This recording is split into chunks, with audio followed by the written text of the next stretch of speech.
Fala pessoal, está começando mais um podcast aqui na Beats e hoje eu recebo aqui meu amigo Coronel Sandro. Coronel Sandro, obrigado por aceitar esse convite e vir aqui bater um papo comigo. Bem, primeiro é um prazer estar aqui com você, como sempre. Podcast Beats, nós estamos aqui para Governador Valadares nos assistir. Olha, não só Valadares, né? Brasil inteiro. É isso mesmo. Coronel Sandro, já vamos começar com aquela pergunta. O senhor é pré-candidato a prefeito de Governador Valadares? Exatamente, sou pré-candidato do PL a prefeito de Governador Valadares. Coronel Sandro, as pessoas sempre perguntam por que o Coronel Sandro quer ser prefeito de Governador Valadares? Essa é fácil de responder. Primeiro que essa cidade é muito importante na minha vida. E eu tenho um amor muito grande por essa terra. Aqui construí família, minha esposa é daqui. Aos 14 anos, 13 para 14 anos de idade, minha mãe mudou para Governador Valadares, que ela é da área de educação, veio trabalhar na Superintendência de Saúde. E daqui eu me guiei para a vida. Fiz um curso de agropecuária no Espírito Santo, depois fiz um concurso para a Polícia Militar, fiz academia militar durante 5 anos, trabalhei aqui na Polícia Militar por longos períodos e trabalhei na iniciativa privada aqui como gestor da Univale também por um bom período, né, no momento de dificuldade da empresa. Então, toda a minha vida familiar, profissional no serviço público, como comandante da Polícia Militar e como oficial, e na área de educação superior na Univale, enfim, essa é a razão. E também houve um chamado, e eu não sou de correr de missão dada. Eu poderia muito bem ficar confortável na minha vida de deputado estadual, onde eu consigo ajudar muitos municípios, consigo defender aquelas pautas que eu acredito, mas esse chamado foi quase que inevitável. Então, Governador Valadares chamou, missão dada é missão cumprida. Sou pré-candidato a prefeito, sim, com muita honra e espero honrar todo mundo que acredita em mim. Coronel Sandro, a gente escuta muitas pessoas reclamando que Governador Valadares é uma cidade que está abandonada. O senhor vê isso ou não? Você tem que fazer análises sobre vários ângulos. Então, eu acredito que as pessoas, quando dizem isso, elas se referem em relação à gestão municipal e àqueles serviços que, por obrigação legal e constitucional, o município deveria oferecer aos seus cidadãos. Então, a gente percebe que há uma grande deficiência nos serviços de saúde prestados à população. A gente percebe que na questão de infraestrutura, são muitas ruas que não têm a infraestrutura adequada, ou não são calçadas, ou se são asfaltadas, estão cheias de buracos. Quando se anda pela periferia de Governador Valadares, você percebe o quanto as pessoas que moram nos bairros periféricos são tratadas com muita injustiça, onde há uma carência enorme de tudo. Sim. Tem ruas em Governador Valadares que eu visitei que em época de chuva elas ficam intransitáveis. Tem lugares nesses bairros periféricos que o esgoto volta e invade as casas. Tem bairros em que famílias, dezenas de famílias, pelo menos as que eu vi, as pessoas não têm água encanada e tratada fornecida pelo antigo SAI, né? Que hoje já está sendo gerido por uma empresa privada.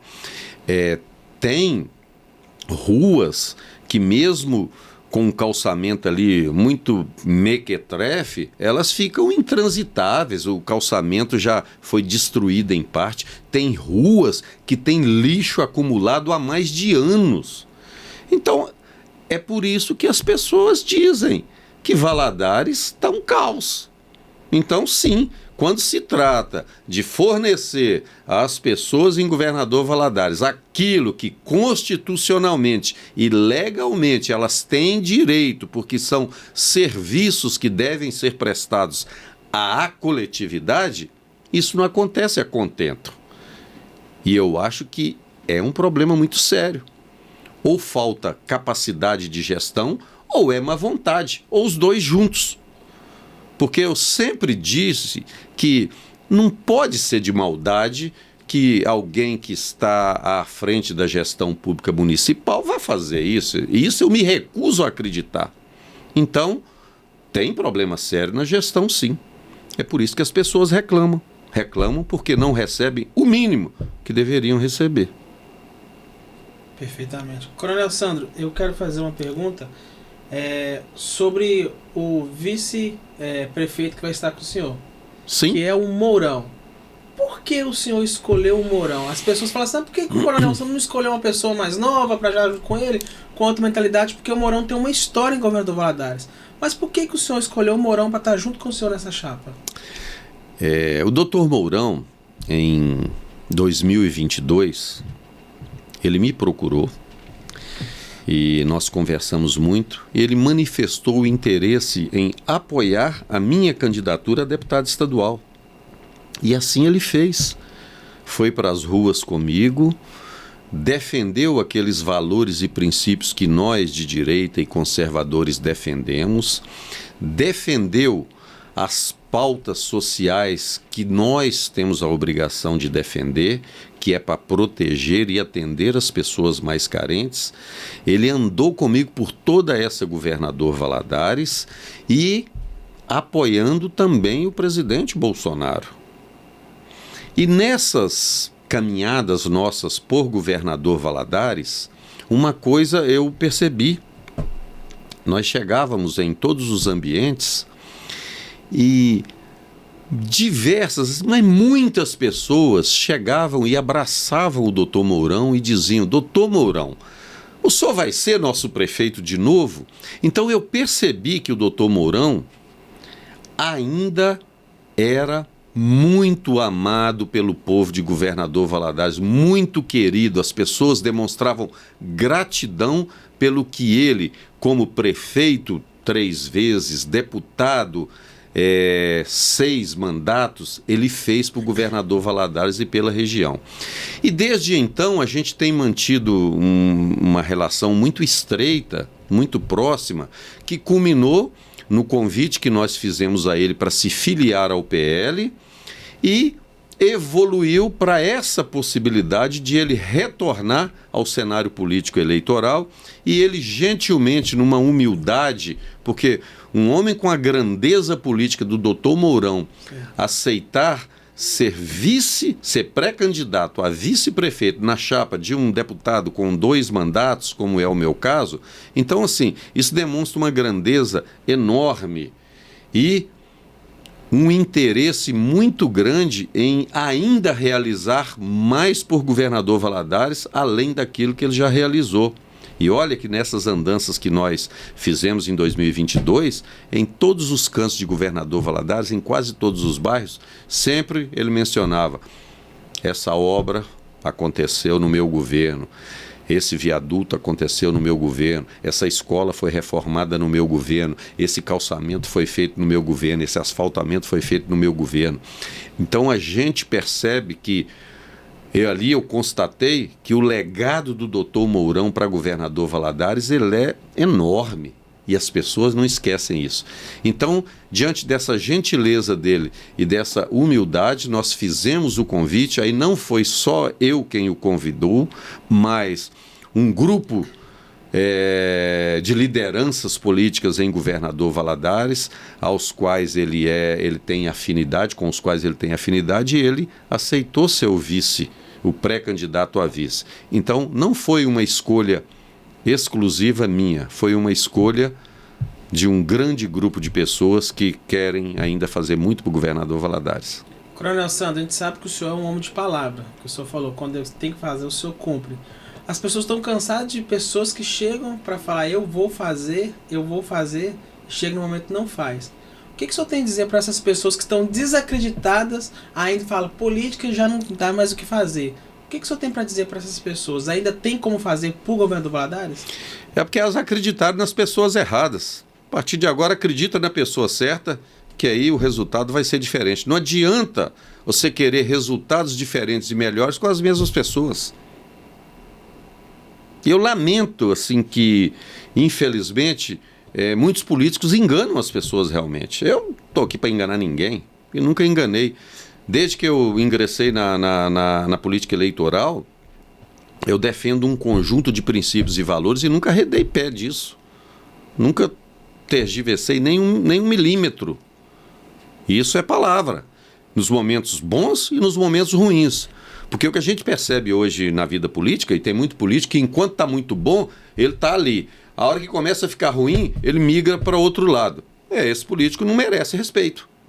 Então eu sempre tive a convicção de que aquilo que eu compromissei quando eu me apresentava como pré-candidato ou como candidato, eu teria que cumprir depois.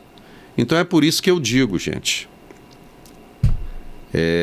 a minha vida política, eu tenho muita tranquilidade como deputado de falar que nunca enganei ninguém. Quem votou e acreditou em mim nas eleições anteriores sabia em quem e em que estava votando e em quais ideias essa pessoa estava escolhendo. E aí eu cumpri tudo. Tudo. Esse é o meu histórico na política. Sim. Coronel Sandro, eu quero tocar num ponto agora que muitas pessoas vêm reclamando sobre a saúde de Governador Valadares. A saúde está precária. Passei por uma situação no final de semana que minha filha nasceu. Parabéns, papai. Obrigado. E como é que é o nome da Laura. Laura, Deus te abençoe, amém, minha filha. Amém. E o hospital de Governador Valadares está muito precário. Eu vi isso. Pessoas nos corredores, a parte das crianças no terceiro andar. Só que eu posso dizer para o senhor que tinha pessoas que estavam esperando que não tinha leito. Pessoas que eram da parte da limpeza estavam ajudando, uma aqui, outra ali. E essa precariedade da saúde é em todo lugar. Mas Governador Valadares parece que não melhora de jeito nenhum. Parece que só piora. Eu passei por Governador Valadares. Não estou falando dos profissionais. Os profissionais são excelentes. Me trataram com o maior carinho. Mas não tinha material, não tinha nada. Bem, eu lamento que você tenha passado com isso, a sua esposa, né? Num dos momentos que é mais sublimes da vida de uma mulher, que é o momento de dar à luz, de dar a vida, né? Trazer o filho à vida, aconteça esse tipo de coisa por deficiência no atendimento médico hospitalar. Olha, a minha ideia eu posso até estar equivocado, nós vamos estudar o assunto. Eu acho que a maternidade ela deveria ser separada das demais atividades de um hospital. Pelo menos eu penso assim. Primeiro, porque você restringiria muito, talvez, a questão de infecções hospitalares. Sim. Você teria ali grupo de pessoas profissionais, como você elogiou, eu concordo com você. Sim. Os profissionais de saúde de Governador Valadares, principalmente os que atuam no serviço público, são fantásticos. Médicos, enfermeiros, fisioterapeutas, psicólogos, todos aqueles que estão ali. Mas, infelizmente, eles não têm condição de trabalho. A infraestrutura é precária, falta medicamento, atrasa no exame, o aparelho que vai fazer os exames está quebrado e não conserta, e agora você me fala que não tinha leito. Leito, gente, para internar, para atender uma gestante que acabou de dar à luz. Então, assim, o que eu vejo? Caótico o sistema. O sistema não está bem gerido. Então está faltando ali o quê? Pessoas capazes para fazer essa gestão. Ou a liderança que vai orientar as coisas para serem feitas corretamente. E você tem um outro problema que diz respeito à quantidade. Você tem uma unidade hospitalar de serviço público, é o hospital municipal. É muito pouco. Você não pode sucatear a rede pública municipal para favorecer a rede particular de atendimento. Não que a rede particular de atendimento não seja importante, que não componha todo esse sistema de saúde. É importante sim. Muitas têm convênio, atendem pelo SUS, são hospital porta aberta, como se diz, né? Outros também não. Nós temos instituições, né, que são sem fins lucrativos que fazem isso, mas você não pode sucatear a estrutura pública para beneficiar a estrutura privada. Primeira coisa. E eu percebo que isso aconteceu em Governador Valadares. Segundo, Você tem uma estrutura de unidades de saúde, postos de saúde espalhadas pelo município, que são insuficientes, muitas não têm nem condição de fazer um atendimento mínimo, falta médico, falta uma estrutura. E isso tem que ser corrigido. O hospital municipal, ele é pouco, ele não atende a demanda. Nós temos que ter uma outra unidade pública de atendimento às pessoas, porque isso não é favor, não. O atendimento, gente, público de saúde, esse serviço que é prestado à população, e quem mais precisa dele são as pessoas mais carentes, não é favor que nenhum político, prefeito, deputado ou presidente está prestando, não. Tem nada de favor nisso. A Constituição brasileira diz que isso é direito. Então, esse serviço, quem está a cargo de executá-lo, e o sistema de saúde no Brasil ele é tripartite, né, com recursos vindo da União, do Estado, chega até o município. É o município que executa. Então ele tem que fazer bem. E eu percebo que em Governador Valadares não está bem. Você quer um exemplo? Há um tempo atrás aí desviaram um caminhão de remédio de 1 milhão. Aí, esse 1 milhão ia dar para colocar mais leite, dá para comprar mais remédio, dá para remunerar melhor o profissional de saúde. Então é disso que eu estou falando.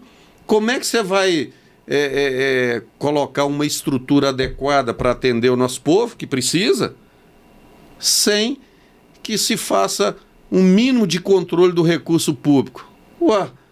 Isso arrancar 1 milhão, pelo menos é o que se sabe até agora, né? 1 milhão de remédio do sistema de saúde de Governador Valadares é muita coisa. Equivale a chegar alguém aqui, furtar esses 2 microfones aqui e a gente fazer de conta que não viu nada. Então, você tem que estancar, você tem que bloquear os gargalos para não haver desvio. Você tem que priorizar, e eu acho que priorizar significa você descentralizar atendimentos naquelas questões de saúde que são mais elementares, de atenção básica e tudo. Você tem que ter unidades de saúde pública em maior número. Hoje um hospital só é insuficiente para Governador Valadares.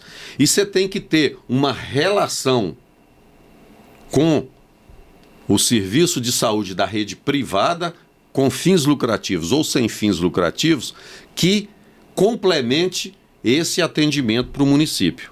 E pronto, em resumindo assim, não deixa roubar o dinheiro, que o dinheiro vai dar. E o dinheiro, estando disponível, usa ele com racionalidade, priorizando, que aí a gente tem que focar o quê? O foco principal não é nas estruturas, eu estou falando que elas têm que ser ampliadas, porque tem mesmo, o foco principal é no ser humano. Então nós vamos fazer isso com foco no ser humano para atender todas as necessidades de Governador Valadares. E a estrutura predial, a estrutura física, ela vem exatamente para dar esse suporte que nós precisamos para tratar o ser humano com dignidade. Coronel Sandro, a gente sabe que a internet, a gente fala que é uma terra sem lei, né? Que as pessoas postam o que querem. E eu já vi algumas pessoas postando assim, o que o Coronel Sandro já fez pro Governador Valadares? O que o Coronel Sandro já fez pro Governador Valadares? A primeira coisa que eu digo que eu já fiz para Governador Valadares é amar essa terra com todo o meu coração. Como deputado estadual, eu tenho quase 6 anos, né, de deputado estadual. Os deputados, pela legislação vigente, eles podem interferir, né, e indicar emendas ao orçamento. Então, por exemplo, nesses 5 anos e meio, foram, junto ao governo do Estado, direta e indiretamente, com emendas e com sugestões, com indicações que o governo do Estado pedia, porque o Estado de Minas é muito grande, né? Então a gente auxilia o governo na execução do orçamento, sim, que é magnífico. É cerca de mais de 200 milhões que nós destinamos para um conjunto de 100 municípios, entre emendas parlamentares, indicações de orçamento que o governo já ia executar para definir o que era melhor fazer, e grande parte disso está relacionada a Governador Valadares, porque Governador Valadares é cidade polo, para a qual vêm dezenas de pessoas, de seres humanos de outros municípios, e tudo o que a gente faz para a saúde, por exemplo, de um município próximo aqui, que é utilizado na atenção básica, ele não impacta Governador Valadares, porque eles não vêm para cá. E quando vem para Governador Valadares, são com estruturas que nós proporcionamos. Muitos deputados fazem isso também. Sim. Então, em relação a recursos, nesses 5, 6 anos, eu contribuí muito para Governador Valadares, não só na área da saúde, mas aí tem a área de segurança, que é a minha área de origem, a área da educação, diversas escolas estaduais em Governador Valadares, nós fizemos encaminhamento de emendas parlamentares.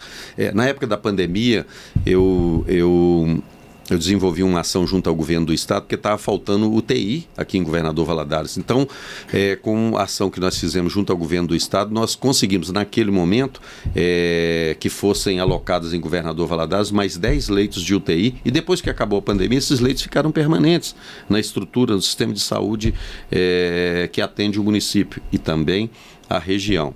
Recentemente, por solicitação do governo do estado, nós participamos da indicação de 10 milhões de reais para 5 unidades básicas de saúde que serão alocadas em 5 bairros diferentes aqui, que é importante, que vai daquilo que eu estou falando, que nós precisamos aumentar a infraestrutura de atendimento na área de saúde. Teve uma coisa que eu me orgulho muito de ter participado, de ter dado um take-off sobre o SAMU. Quando eu fui eleito deputado, assumi em 2019, aí eu fui procurado pelo diretor executivo do consórcio de urgência e emergência, era o Narcélio. Ele foi lá no meu gabinete, eu era deputado novo, poucos meses, e ele me relatando que havia um consórcio formado e que esse consórcio há 5 anos estavam com 2 ou 3 ambulâncias paradas porque não tinha recurso para funcionar, e o governo anterior, que era a cargo do governo Pimentel, né, do Fernando Pimentel do PT, ele tinha abandonado a situação dos consórcios. Aí o Narcélio foi lá e expôs tudo isso para mim. Aí eu perguntei para ele, eu falei, mas Narcélio, mas e os outros deputados aí? Eu estou chegando aqui agora. Ele falou, não, nós estamos com um problema. Eu falei, qual que é o problema? Ninguém mais acredita que esse consórcio vai funcionar. Eu falei, mas não é possível, já não foi alocado recurso, já não foram adquiridas ambulâncias, já não tem mas a gente está lá quase em fase de extinção. Aí eu falei, não, então eu vou te ajudar, mas não me pergunte agora como, porque eu não sei não. Aí perfeito, reuni a minha equipe e a partir daí, 2019, nós começamos algumas ações. Uma delas nós fomos lá no Ministério da Saúde, do presidente Bolsonaro, e lá fizemos algumas tratativas. Depois fomos no Secretaria Estadual de Saúde do governo Zema, né? Tinha acabado de ser eleito também. Fizemos algumas tratativas e tal, e começamos a receber informações positivas. Depois realizamos na Assembleia um seminário lá para tratar exclusivamente disso, que foram todos os prefeitos do consórcio. Veio o secretário nacional de Atenção Básica à Saúde à época, veio para falar sobre a questão do consórcio e como é que o governo federal poderia contribuir. E a partir daí, o consórcio começou a se reunir de novo. Outros deputados começaram a participar da empreitada, o que já deveriam estar fazendo há muito tempo, né? O certo, rapaz, não é que o negócio funcionou? Aí começou o movimento, houve a união do consórcio daqui com o do Vale do Aço, e aquela coisa foi crescendo. Resultado, ao consórcio de urgência e emergência em pleno funcionamento. Então, assim, eu fico muito orgulhoso de não só ter participado, porque eu participei bem, mas de ter acreditado no Narcélio, naquela época, que era o diretor executivo, ou secretário executivo do consórcio, que já estava sem esperança de que aquilo avançasse. Eu considero, talvez, na área de saúde, uma das coisas mais importantes que eu fiz aqui para Governador Valadares e para a região. Bacana. Coronel Sandro, eu quero te fazer mais uma pergunta sobre algo que as pessoas têm reclamado muito, sobre o transporte público de Governador Valadares. Toda vez que entra um prefeito fala que vai mudar, que vai melhorar, mas as pessoas sempre reclamam que piora, piora, piora. O que o senhor tem a dizer sobre isso? Olha, vamos lá, os especialistas incluem isso aí no que eles chamam de mobilidade urbana. Então, quando se trata de mobilidade urbana, você tem uma conjunção de diversos fatores. Veja bem, você tem que ter vias adequadas para os veículos se deslocarem e você tem que ter veículos adequados para transportar as pessoas. E aí nós temos, se tratando de mobilidade urbana aqui, você tem ônibus coletivo, você tem táxi, você tem mototáxi, tem Uber, enfim, são esses prestadores de serviço que atendem a população. O mais importante deles, pelo volume de passageiros que transporta, né, e pela importância que tem, naturalmente, é o transporte coletivo de passageiro urbano. Sim. Pois bem, o que a gente percebe é que, e no passado eu acompanho, sempre tem essa reclamação que você falou, mas olha, o que a gente tem que colocar em mente é que, primeiro, existe um contrato que está em vigor. E muitas das vezes as pessoas que prometem, se comprometem a fazer isso que você disse, aí muda, tira a empresa, talvez juridicamente isso não possa ser feito. Então eu tenho que ser sincero, eu não posso chegar aqui e falar que vou fazer uma coisa sem que eu tenha certeza que eu possa fazer. Entendi. Isso nunca ninguém vai ouvir de mim. Então, o que nós temos que fazer? Primeiro, nós temos um contrato em vigor. E dentre várias situações previstas nesse contrato, estão lá que tem que ter ônibus em quantidade suficiente para atender as demandas durante as 24 horas do dia. Então, tem momento em que tem demanda mínima de passageiro, você tem que ter, aceitável, um número menor de ônibus circulando. Tem os momentos de pico em que há um grande volume de passageiros necessitando do transporte, você tem que ter mais ônibus circulando.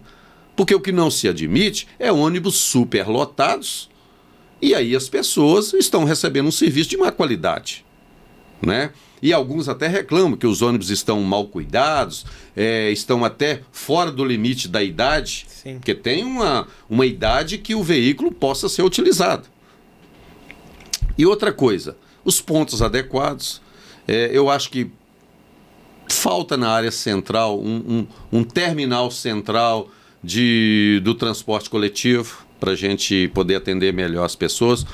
Então, primeira coisa, dar um pente fino no contrato e ver o que a empresa está fazendo ou não está fazendo que não está previsto no contrato. A partir daí, e dentre outras ações que inclui diagnosticar a situação mais detalhadamente, aí sim a gente vai poder dizer o que pode ser feito. E dentro do que pode ser feito está exigir que a empresa cumpra com rigor aquilo que está previsto no contrato. Se o contrato estiver insuficiente para atender a população, nós temos que chamar a empresa e renegociar o contrato para atender adequadamente. Se a empresa não estiver atendendo com algumas questões e itens previstos no contrato, e dependendo da gravidade, isso pode ensejar punições, pode ensejar até, sim, o cancelamento, alguém ligando, o cancelamento do contrato. Mas é uma situação extrema, viu? E muitos daqueles que no passado, igual você falou, que chegaram aqui, prometeram que ia acabar, romper contrato, expulsar, picar o pé na empresa para fora daqui, falaram o que não podia entregar. Então eu não sou leviano a esse ponto de falar esse tipo de coisa aqui sem ter o conhecimento preciso e detalhado de como as coisas estão pactuadas nesse contrato. Mas uma coisa vocês podem ter certeza, vou dar um pente fino no contrato. E o que tiver previsto lá, vai ter que cumprir. E se eu achar que está insuficiente para atender o nosso povo, principalmente que mora nos bairros que precisa de transporte, né, com frequência e rotina todo dia para trabalhar, para estudar, para deslocar, aí nós vamos renegociar. Porque tem que ter ônibus pronto e a hora, nos momentos em que as pessoas precisam, e ônibus com qualidade. Tem que ser ônibus limpinho, cheiroso e não pode estar superlotado não, viu? Isso a gente não vai admitir. Bacana, Coronel Santos. Coronel Santos, quando eu falei que o senhor ia vir aqui, algumas pessoas mandaram perguntas. Pessoal, vou selecionar algumas. Vamos lá. Uma das perguntas é: qual que é a principal meta de trabalho caso você ocupe a cadeira de gestor da nossa cidade? Meta de trabalho, gente, é fazer o valadarense feliz. É tratar todo o valadarense com dignidade. Porque se todo valadarense estiver feliz, estiver sendo tratado com dignidade, eu sei que todas as atividades que o município tem responsabilidade e é competente, e os serviços que ele tem que prestar, estarão sendo prestados dentro daquilo que se espera. Então essa é a minha meta, é fazer você, valadarense, sorrir de novo e ser feliz. Bacana. Mais uma pergunta, coronel. Quais são os valores e princípios que o senhor defende como deputado? Todo mundo sabe que eu fui eleito em 2018, apoiando a candidatura do presidente Bolsonaro, que foi muito importante na minha eleição. E todos nós que o apoiamos pelo Brasil, nós temos importâncias recíprocas nesse processo que aconteceu. E eu sempre digo que eu fui eleito por ideias. As nossas ideias, elas passam pela crença em Deus, que todos nós cristãos acreditamos. Ela passa pela defesa da vida a partir da concepção. Ela passa pela defesa da família, que é muito importante, que hoje as famílias nossas estão sendo destruídas, estão destruindo nossos valores, e a gente tem que cuidar muito disso. A defesa da liberdade de expressão, de opinião, de locomoção, porque a liberdade tem que ser ampla. A partir do momento que o Estado começa a policiar as pessoas e restringir a liberdade sua, dele ou a minha de emitir qualquer opinião, nós estamos num Estado policial e a partir daí nós nos tornamos escravos do Estado. E o Estado não pode escravizar ninguém. O Estado tem que servir. Importantes são as pessoas que estão no Estado. Nós somos o Estado. E eu defendo também, nesse conjunto de valores, a propriedade. Porque tudo aquilo que o seu trabalho te proporciona para você adquirir, seja essa caneca com a marca Beats aqui, que eu vou até tomar uma água aqui, seja uma bicicleta, um automóvel, uma casa, um sítio, uma fazenda, se foi adquirida com o suor do seu trabalho, você tem o direito de usufruir. Então a propriedade é a base de uma sociedade que nós defendemos e a partir da qual as famílias foram constituídas. Então, dentro desses valores, Deus, vida, liberdade, propriedade e família, é que nós norteamos, eu norteio a minha atuação como deputado. E o senhor falou isso só então para mais uma pergunta que vai caber se o senhor falou. Pode, fica à vontade. Como que o senhor vai conseguir mudar isso? Como trazer emprego para Valadares? Porque a gente está vendo muitas pessoas indo embora para os Estados Unidos. Não está querendo mais ficar, não estão acreditando mais no Brasil. A gente vai embora para os Estados Unidos. Como é que o senhor vai conseguir fazer? Quem perguntou isso aí? Eu quero saber quem é. Foi um rapaz aí. Ó, deixa eu te falar, você deve ser um rapaz mais novo, mas a situação da migração daqui para os Estados Unidos não é da agora não, viu? Desde a década de 80, esse fenômeno social ele se tornou mais frequente. Mas eu acho que agora aumentou o número de pessoas que estão indo embora. Não, aqui. Se a gente apurar, é possível sim que tenha aumentado, porque o que aconteceu nesse período? Aqueles pioneiros que foram, eles se estabeleceram lá. A partir daí eles começaram a levar parentes, começaram a levar amigos. E foi estabelecida lá uma rede de apoio, que todos os imigrantes de outros países também têm. Então hoje, nos Estados Unidos, em diversos estados lá, né, e cidades, você tem redes de apoio que ajudam a levar os brasileiros daqui para lá. Então, sim, você pega da década de 80 até agora, 80, 90, 2000, 2010, 50 anos aí de imigração, hoje você tem um volume considerável de pessoas lá nos Estados Unidos, tá certo? Aumentando a cada dia, porque quanto mais pessoas que chegam lá, se estabelecem e levam parentes, levam amigos e conhecidos. E o que provocou isso? Nós vivemos um final de década de 70 que consideram que tinha muito emprego no Brasil. Mas a partir da década de 80, e vocês mais novos talvez não saibam, a década de 80 foi conhecida como a década perdida, em que o Brasil teve crescimento muito reduzido, em que o desemprego era uma constante, e principalmente nas cidades menores aqui no Vale do Rio Doce. Aí a gente pega o Governador Valadares. O Governador Valadares nunca foi um município com tradição industrial e empresarial. É uma cidade cuja vocação era a pecuária, a agricultura, embora com empresas incipientes. Mas, por exemplo, diferente de Ipatinga, aqui não tem uma empresa do porte da Uzi Minas, aqui não tem uma empresa do porte da Cenibra. Então, desprovida dessas condições para acolher os seus jovens, abriu-se esse caminho dos Estados Unidos. E o que era um problema conjuntural naquele momento, passou a tornar-se estrutural, a partir do momento em que começaram a ser eleitos presidentes de esquerda no Brasil. Então, nós sempre tivemos um índice de desemprego muito elevado para a nossa população, e principalmente aqui nesse interior. As capitais sofrem menos. Então, o que nós podemos fazer para mudar esse quadro? E olha que nós temos aí, eu falei, desde a década de 80 para cá, né, que se procura soluções para a mudança desse quadro. Primeiro, você tem que atrair empreendedores e empresas para se instalar em Governador Valadares. Aí você já encontra um problema.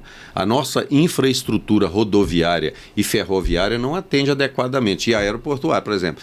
Você tem um aeroporto aqui, mas é um aeroporto que até agora estão falando que vão melhorar ele para poder pousar aviões de maior porte, mas ele não tem condição de receber. Então, aquele que quer expandir os seus negócios, quando ele olha para cá e fala, pô, estrada ruim, BR-116, 381, que não consegue duplicar. Aí ele escolhe outras praças, ele vai para o sul de Minas, ele vai para São Paulo, ele vai para outros lugares. E esquece aqui o nosso leste de Minas, o Vale do Jequitinhonha também, que é muito abandonado. Então nós temos que, aí não depende do município, por exemplo, não é responsabilidade do município de Governador Valadares duplicar a BR-381 e nem duplicar a BR-116. E nem a 259, que são as 3 BRs que cortam o Governador Valadares. Não é responsabilidade de Governador Valadares duplicar a ponte do São Raimundo, porque desde que eu me entendo por gente, eu ouço políticos falando que na próxima nós vamos duplicar a ponte do São Raimundo. Você vê que foi mentira até agora. E sabe por que isso não acontece? E olha que nós tivemos períodos muito bons de política que isso poderia ter acontecido.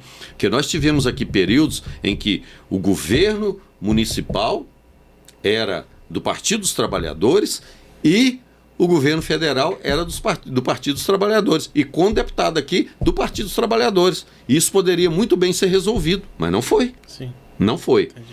Eu acredito que a responsabilidade, para pegar um dos exemplos, a ponte do São Raimundo, para duplicar, isso aqui não é só uma briga nossa de Governador Valadares, não.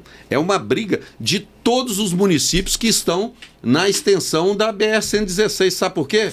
Porque se bloquear a ponte aqui, para a BR toda. É verdade. Então, eu acredito que uma das ações deva ser de reunir todos os prefeitos, ou pelo menos os mais próximos, né? Mas acredito que todos os prefeitos, no mínimo os de Minas Gerais, numa ação em conjunto para fazer essa duplicação da ponte. Porque se parar, se fechar, se bloquear, quando tem um acidente, dá uma fila enorme, um engarrafamento enorme.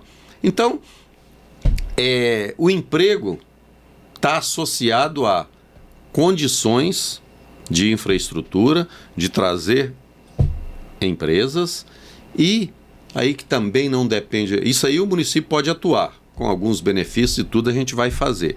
Mas depende também do governo federal criar ambiente propício para as pessoas empreenderem. O que você não pode é ter um Brasil hoje que você tem uma carga tributária para a empresa próxima de 40%. O governo federal é o principal sócio de todo empresário aí. Porque você tem que destinar em regra. Aí tem também tributos estaduais e alguns municipais, mas é mínimo. Você tem que entregar, em média, 35%, 40% daquilo que você produz. E esse custo não é o empresário, que ele transfere para o consumidor. Quem sofre é o consumidor. A inflação sobe. Hoje nós estamos com um problema. A inflação está subindo. A sorte que nós demos é que o Banco Central foi tornado independente pelo presidente Bolsonaro e tem lá o Campos Neto, Roberto Campos Neto, que é independente. Então, através de ações monetárias, né, de decisões fiscais, ele controla a inflação. E o governo Lula bota pressão porque quer gastança. A gente tem que saber o que pode fazer. O rumo que o Brasil, que o governo federal está dando ao Brasil, não é o que vai solucionar a questão brasileira. E aí quem sofre? Quem está nos municípios. As pessoas moram no município. Aí o governador Valadares não tem emprego. Aí o nosso jovem tem que ir para os Estados Unidos. E uma outra coisa que eu penso que está nas minhas ideias é a gente trabalhar uma questão de emprego social. Não sei como ainda eu vou formatar isso, mas nós temos que trabalhar essa possibilidade para aprender, para aumentar a renda das pessoas com trabalho e propiciar o jovem sem experiência a começar a trabalhar. Porque tem vários programas aí, primeiro emprego para cá, essa coisa, mas eu não vejo muita eficiência nisso não. E até aquele também que já se aposentou, que hoje não é competitivo no mercado de trabalho, e normalmente a maioria se aposenta com um salário mínimo ou 2 salários mínimos, poder permitir que ele tenha uma ocupação, né, saia da ociosidade e faça ali uma conjugação de coisas que são importantes, né? Aumentar a renda, melhorar a autoestima e também melhorar as condições de saúde. Então, a gente tem muitas ideias e muitos planos. Alguns são essas que eu falei aqui. Perfeito. Coronel Sandro, uma pergunta que eu quero fazer para o senhor agora.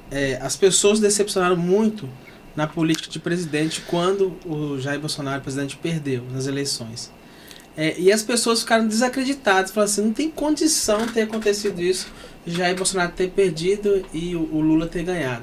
O senhor, como apoiador de Bolsonaro, como que o senhor viu isso? Olha, se você e as pessoas que estão nos ouvindo, se você observar a história política e o crescimento de segmentos ideológicos e grupos políticos pelo mundo, você vai constatar algumas semelhanças do processo. A primeira coisa, e aqui no Brasil teve isso, a primeira coisa que se faz, você constrói uma base para crescimento político partidário, com partido político, com grupos que comungam das mesmas ideias. Aí você começa a trabalhar as pequenas células políticas nos municípios, conselhos municipais, você começa a participar da administração municipal, vai crescendo, vai para estadual. Acontece. O PT fez esse trabalho muito bom, já orientado na visão comunista de experiências de outros países. Fizeram esse trabalho. Nós da direita, de repente, nós fomos despertados pelo presidente Jair Bolsonaro, desde 2014, incipiente, a coisa começou a ganhar corpo em 2016, estourou com a eleição em 2018. Nós conquistamos a presidência da República, mas nós ficamos sem uma base de apoio social e política. Nós não tínhamos vereadores, tínhamos poucos deputados estaduais e um número considerável de deputados federais, mas insuficiente para construir uma maioria lá no parlamento.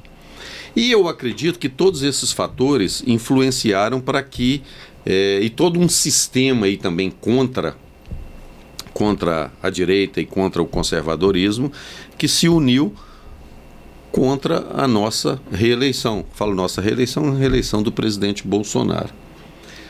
E aí a gente perdeu a eleição. Foi um dia de muita tristeza para mim. Muita tristeza para uma maioria de brasileiros. Mas perdemos por pouco. Então a gente agora está se reestruturando. Sim. Por isso é que o PL estrategicamente definiu essas eleições agora de 2024 como cruciais para o projeto que nós temos na direita de retomarmos a presidência da República em 2026. E até, palavra em contrário, o nosso pré-candidato em 2026 é o presidente Jair Bolsonaro. Se não for, é quem ele indicar. Coronel Sandro, eu tenho mais algumas perguntas aqui, mas eu quero te fazer uma pergunta, que eu já fiz no início e vou voltar a fazer novamente. Valadares ainda tem jeito de resolver esses problemas que está tendo em Valadares? Se o senhor for eleito, o senhor vai conseguir ajudar a população? Porque assim, a gente que está trabalhando na mídia, a gente escuta várias pessoas falando assim, Valadares não tem mais jeito. o governo Valadares está jogado, o governo Valadares está abandonado. Eu sei que prefeito não consegue fazer milagre. Eu sei que o senhor entrando, se o senhor for eleito, o senhor não vai conseguir fazer milagre de um dia para o outro. Eu sei que isso é um trabalho que o senhor vai fazendo aos poucos, mas o senhor já tem um conhecimento grande. Eu posso usar o exemplo do senhor como o senhor estava no Univale. O senhor conseguiu levantar o Univale. Isso, as pessoas falam, e o senhor já ouviu o senhor falando. Então o senhor, se for eleito, acha que conseguiria resolver esses problemas que a situação vem enfrentando? Olha, você falou uma coisa aí que é importante, a gente não pode enganar as pessoas, né? Não há solução mágica, isso não tem. O município do porte de Governador Valadares é um município de gestão complexa, porque você tem mais de 250 mil habitantes, você tem uma população flutuante, né? Em decorrência do fato do município ser polo, que vem aqui, que é até muito importante para o nosso comércio, e aliás a gente quer que essa população continue vindo para cá, porque aqui elas fazem compras no nosso comércio, e isso sempre está aí revitalizando a nossa economia. Muito importante. O que a gente tem que buscar, Benhur, é fazer uma gestão com honestidade. Nós sabemos que o governador Valadares tem um orçamento advindo das receitas que vêm da União, que vêm do Estado, da arrecadação própria, e nós temos que planejar governador Valadares dentro desse orçamento. Primeiro ponto. Segundo, nós temos que fechar os gargalos do desperdício e do desvio. Sim. Perfeito. Feito isso, nós temos que priorizar. E aí, não sou eu quem vai definir a prioridade, não. Nós vamos ter uma equipe altamente capacitada em todas as áreas para, ouvindo as comunidades, definir as prioridades. Feito isso, nós vamos para a execução. Aí nós temos que vigiar também. Porque aonde o dinheiro está indo, você tem que ir atrás dele para tomar conta. Para evitar que haja o desvio ou desperdício e fazer com que o dinheiro destinado à aquisição de alimento para a escola, ele seja utilizado para aquisição de alimento para a escola sem superfaturamento, sem beneficiar ninguém. Se é para aquisição de medicamento ou de um aparelho hospitalar, tem que ser o preço de mercado, o preço que um particular compra um tomógrafo, tem que ser o mesmo preço que o poder público vai pagar por esse tomógrafo. Não pode ter preço diferente. Então, tomando esses cuidados, aí nós já teremos solucionado um problema, que é a da aplicação correta do recurso. Aplicando corretamente o recurso, o que vai acontecer? Nós vamos ter uma melhoria considerável na prestação do serviço. É aí que nós vamos ter mais leito na maternidade, para não faltar o leito para a mamãe lá que acabou de ter o bebê e não tem o leito para ela, como aconteceu com a sua esposa. Nós vamos lá na escola para ter toda a estrutura adequada para atender as crianças e os adolescentes que estão lá, que os pais confiam na gente. O pai e a mamãe manda a criança para a escola, ele confia, ele sabe que a criança lá vai aprender, é a expectativa, vai aprender, vai se alimentar, vai ser protegida. E o pai, gente, hoje, isso, infelizmente, as escolas públicas, elas deixam a desejar em muitas questões, principalmente na questão de segurança. Então, citando um exemplo, o que é uma ideia? Eu sou autor do projeto 94, que cria o programa de escola cívico-militar no estado de Minas Gerais. A ideia é implantar em Governador Valadares algumas unidades de escola cívico-militar. Claro que não podem ser todas, nem tem condição, mas é uma opção a mais de ensino para as crianças que querem, não é obrigado não. E ao mesmo tempo nós temos que cuidar das outras unidades da rede pública municipal para que tenham professor tenha tranquilidade, o aluno tenha tranquilidade de segurança, merenda, tudo certinho, e os alunos sejam protegidos. E mais ainda, não podemos permitir, isso é uma coisa mínima de algum ou outro, não pode ter doutrinação dentro da escola. As crianças têm que aprender. O método de alfabetização, às vezes adotado, ele não alfabetiza direito. Então nós vamos buscar os melhores exemplos que nós temos no Brasil de eficiência na alfabetização para a gente implantar em Governador Valadares. Isso é difícil? Claro que não. Só os tolos não se aproveitam da experiência alheia. Otto von Bismarck, o reunificador da Alemanha.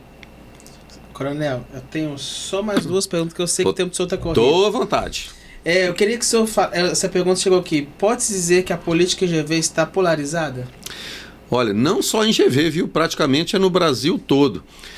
Desde 2018, em que a questão ideológica voltou ao cenário político eleitoral, hoje nós não há mais eleição no Brasil, seja ela municipal ou federal, para presidente, para deputado e prefeito, sem que haja a polarização, principalmente onde, como é o caso de Governador Valadares, que tem-se pré-candidato do PT, que é de esquerda, e um pré-candidato do PL, que é de direita. Então, sim, as eleições aqui em Governador Valadares estão e serão polarizadas. Porque as pessoas, elas despertaram que tão importante quanto cuidar das questões materiais aqui, dos serviços de saúde, educação, infraestrutura, cultura, muito importante, mas também as ideias que geram as políticas públicas, elas também são importantes. E as nossas ideias diferem completamente das ideias do PT e da esquerda. E nós acreditamos que a nossa proposta para o Brasil e a nossa proposta para Minas Gerais e para Governador Valadares é muito melhor do que a proposta da esquerda. Por isso que eu estou aqui hoje como pré-candidato a prefeito de Governador Valadares. Eu me lembro, Coronel, quando o PT ganhou em Valadares, na prefeitura, Elisa, sim, errado, você pode me corrigir. E algumas pessoas, quando o PT saiu da prefeitura, saiu de Valadares, comemoraram muito. E algumas pessoas de Valadares têm medo disso acontecer. O PT voltar a reinar novamente em Governador Valadares, na prefeitura. O que o senhor tem a dizer sobre isso? Olha, eu sei que as pessoas falam assim, o Coronel Sandro é um homem muito polêmico, mas eu não vejo o senhor polêmico. Eu vejo que o senhor fala a verdade, fala cara a cara. Olha, eu avalio da seguinte maneira. Diferente do momento em que você citou aí, em que foi eleita uma prefeita do PT, hoje nós temos esse componente ideológico na eleição. Então hoje nós temos pessoas que escolhem o seu candidato pela ideia que ele defende. Esse é um ponto que não tinha lá, sim, antigamente. E você tem a experiência com a gestão do PT, da prefeita que você citou aí, uma experiência muito ruim relacionada à corrupção. Na famosa Operação Mar de Lama, em que praticamente um número considerável de pessoas ligadas à administração petista, elas foram presas, investigadas ou denunciadas por desvio de recurso público. E isso está muito presente ainda na memória do valadarense. Sim. Então eu acredito que quem teve uma experiência ruim não vai querer repetir a experiência ruim. Então esses fatores aliados, né, a outras propostas que estão colocadas podem... Eu acredito que isso vai acontecer, podem fazer com que a esquerda seja muito mal sucedida nessa próxima eleição. Entendi. Coronel Sandro, eu tenho uma pergunta que eu sempre faço para todo mundo que vem aqui no podcast. Pode fazer. Que eu vou fazer essa pergunta para o senhor. Quem que é o Coronel Sandro sem ser o deputado? O pai, o esposo... O filho, o amigo, quem que é o Coronel Sandro? Porque muita gente só conhece o Coronel Sandro, deputado, mas não conhece o Coronel Sandro quando chega em casa, tenta se desligar da política. Quem é o Sandro? Deixa eu te falar. Eu me emociono quando eu falo de partes da minha vida, sabe? Eu nasci em Galiléia e com muito novo ainda, acho que aos 3, 4 anos de idade, aí o meu pai saiu de casa e abandonou a gente. Eu e o meu irmão mais novo. E aí quem criou a gente foi minha mãe e 2 tias. E era uma situação muito difícil, a gente era muito pobre, sabe? E assim, em termos materiais, não tinha muita coisa. Então, essas minhas 3 mães, né, que eu tive, minha mãe Terezinha, tia Suzete, a tia Eva, então elas cuidavam para que a gente tivesse alimento, né? Mas não faltava amor, né? Isso aqui era muito importante. Em Galiléia, cidade, né, pequena, muitas dificuldades naquele período. E aí a gente foi crescendo ali, muitas pessoas amigas ajudando a gente, ajudando a família, né? Eu sou grato a essas pessoas até hoje. E sempre faço questão de procurá-las, agradecê-las pelo que elas fizeram pela nossa família, por mim. E aí foi crescendo, né? E aí depois ainda teve um final ainda feliz um pouco, e meu pai retornou mais tarde, final da década de 70, foi quando minha mãe, ela foi transferida, que ela era professora, né, da rede estadual, e nesse momento ela já era professora da rede estadual, porque lá no início da década de 70 ela era professora municipal e o salário não tinha nem salário base definido, era meio salário mínimo, coisa assim muito, muito difícil, sabe, que a gente passava. Aí ela veio para governador Valadares, né, eu nunca contei essa história assim detalhada, e foi quando meu pai retornou, e depois, 12 anos depois, ele faleceu, já é falecido, logo depois que eu me casei. E aí eu já contei a história aqui no início, né? O que aconteceu, minha história na Polícia Militar, minha história de trabalho, né? Da minha família, minha mulher Valéria, meus filhos, Uds e tal. Então, assim, a minha vida hoje, que eu não falei aqui antes, eu vou para o trabalho, eu saio pouco, eu vou em poucas, eu não gosto assim, de sair muito, fico muito dentro de casa, e onde eu me sinto bem, sabe? Compareça a algum evento, festa de amigos, né, nos eventos de trabalho, então eu convivo ali com minha família com mais frequência, mais ou menos isso aí. Minha vida não é lá algo, seria, vamos dizer para muitos, muito emocionante, não. É uma vida pacata, tranquila, de alguém que trabalha, fica dentro de casa com a família, descansa, dorme ali, de vez em quando anda um pouco. É isso aí. Bacana. Coronel Sandro, eu sei que o tempo do senhor está corrido, já quero agradecer por o senhor ter tirado esse tempinho, ter vindo aqui participar desse podcast que dá Blitz com a gente. Quero agradecer também ao Daniel, que foi essa ponte que fez o senhor vir aqui, e eu quero dizer para o senhor que a porta aqui da Blitz está aberta para o senhor, quando o senhor precisar vir, a empresa está à sua disposição, e a gente está feliz de ter recebido o senhor aqui essa noite. Bem, eu te agradeço de coração mesmo pela oportunidade de falar com você e de falar com quem está nos assistindo, tá? E sempre que houver possibilidade e disponibilidade, pode me convidar, que eu sempre virei aqui no Beats pra gente bater um papo aí, sobre qualquer assunto, viu? Eu não tem assunto que eu não converse sobre ele. Bacana. Tá bom? Pode deixar. Pessoal, estamos ficando aqui com o podcast da Beats. Um abraço, tchau, tchau.